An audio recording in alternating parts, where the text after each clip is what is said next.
জুলাই গণ অভ্যুত্থানে আমরা সবাই একতাবদ্ধ হয়ে রাজপথে নেমে ফ্যাসিস্ট আওয়ামী সরকারের পতন ঘটিয়েছি।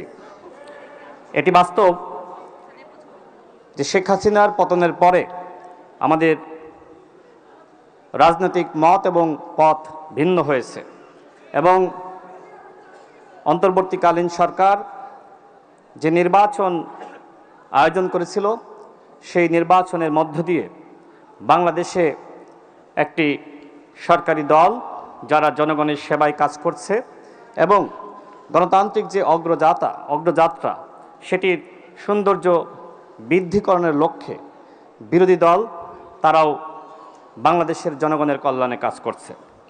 আজকের এই অনুষ্ঠানের শুরুতে যে ধরনের মতপার্থক্য পরিলক্ষিত হয়েছে, আমি মুক্তিযুদ্ধ বিষয়ক মাননীয় মন্ত্রীকে ধন্যবাদ জানাই যে তিনি দুঃখ প্রকাশ করেছেন। অর্থাৎ গণ অভ্যুত্থানের পরে এই যে দুঃখ প্রকাশের সংস্কৃতি এবং যে অনুযোগ অভিযোগ ছিল আমাদের সংক্ষুব্ধ পক্ষের থেকে, সেটি তিনি সমাধান করার প্রতিশ্রুতি ব্যক্ত করেছেন এবং ইতিপূর্বে আমরা কখনোই এই ধরনের সংস্কৃতি আমরা পরিলক্ষিত করি নাই।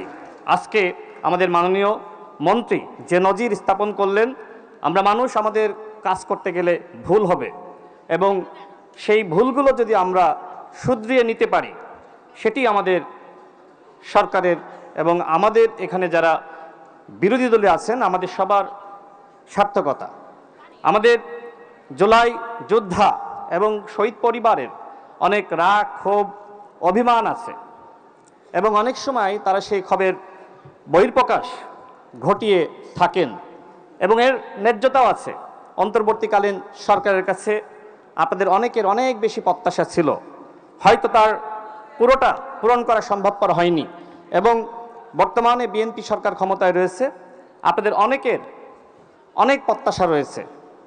আমাদের মাননীয় প্রধানমন্ত্রী জনাব তারেক রহমান তিনি জনগণের প্রত্যাশা পূরণে কাজ করে যাচ্ছেন এবং আপনারা যদি জুলাই যোদ্ধারা, জুলাই শহীদ পরিবার, এদেশের জনগণ বিএনপি সরকারের পাশে থাকেন, ইনশাল্লাহ জুলাই শহীদ পরিবার, জুলাই যোদ্ধাদের এমনকি আমাদের বিরোধী দলের যে আকাঙ্ক্ষা সেই আকাঙ্ক্ষার ইনশাল্লাহ বাস্তবায়ন করতে পারবেন বাংলাদেশের মাননীয় প্রধানমন্ত্রী জনাব তারেক রহমান।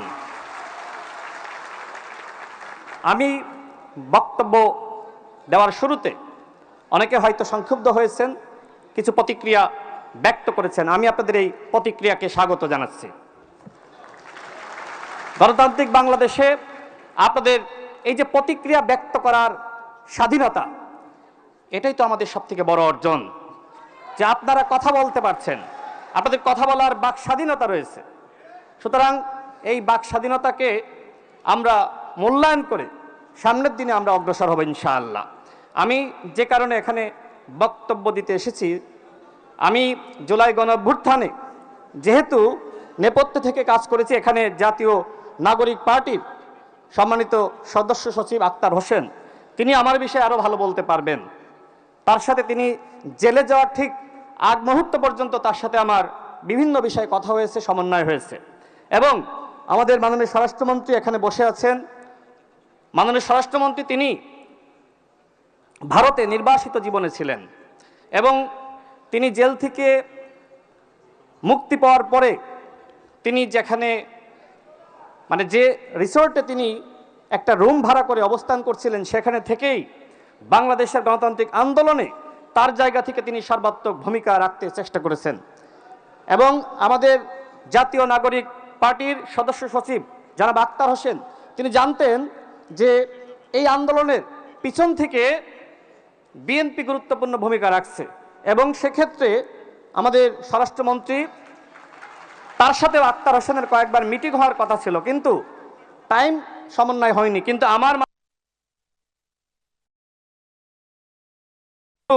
আমি আক্তার হোসেনের কাছে পৌঁছে দিয়েছি।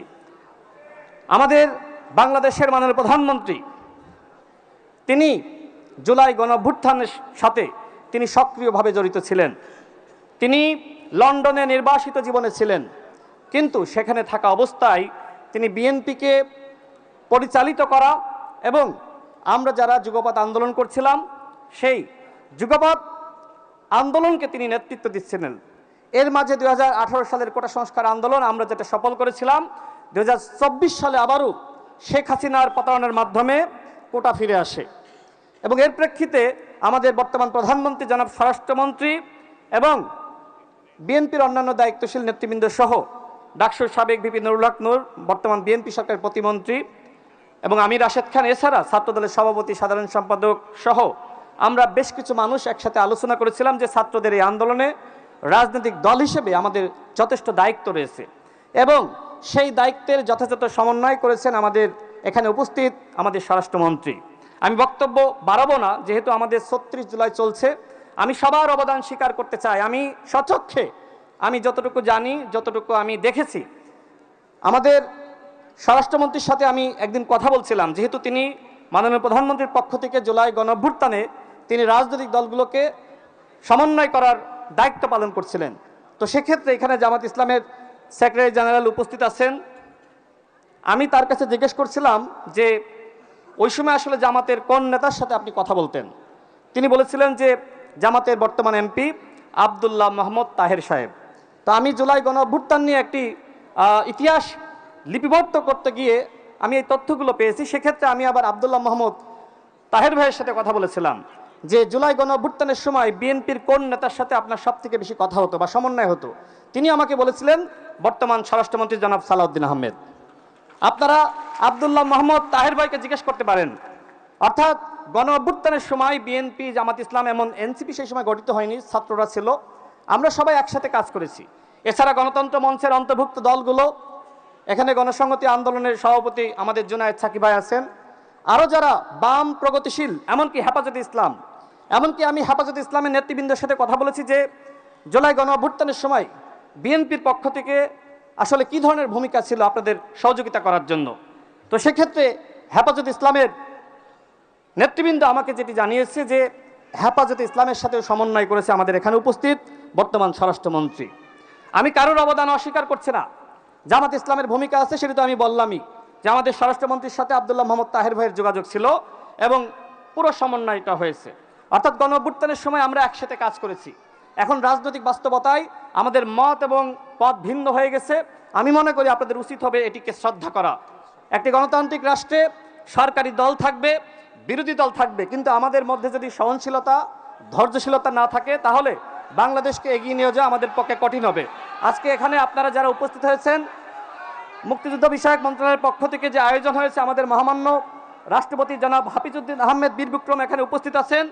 আজকে যারা জুলাই শহীদ পরিবার, জুলাই যোদ্ধারা উপস্থিত হয়েছেন, আপনাদের অবদানে এই নতুন বাংলাদেশ, এই নতুন বাংলাদেশে আপনারা যাতে ভালো থাকেন, এই জাতি ভালো থাকে এবং আপনাদের সমস্ত দাবি ইনশাল্লাহ আমি দৃঢ় বিশ্বাস করি আমাদের মাননীয় প্রধানমন্ত্রী জনাব তারেক রহমান পূরণ করবেন এবং এই বাংলাদেশ শহীদদের বাংলাদেশ। যেমনিভাবে 71-এর মহান মুক্তিযোদ্ধাদের আমাদের স্মরণ করতে হবে, ঠিক একইভাবে 24শে জুলাই যোদ্ধা এবং শহীদদের আমাদের মনে রাখতে হবে, স্মরণ করতে হবে। আমি আবারও আপনাদেরকে ধন্যবাদ জানিয়ে আমার বক্তব্য শেষ করছি। আল্লাহ হাফেজ, ভালো থাকবেন। আসসালামু আলাইকুম।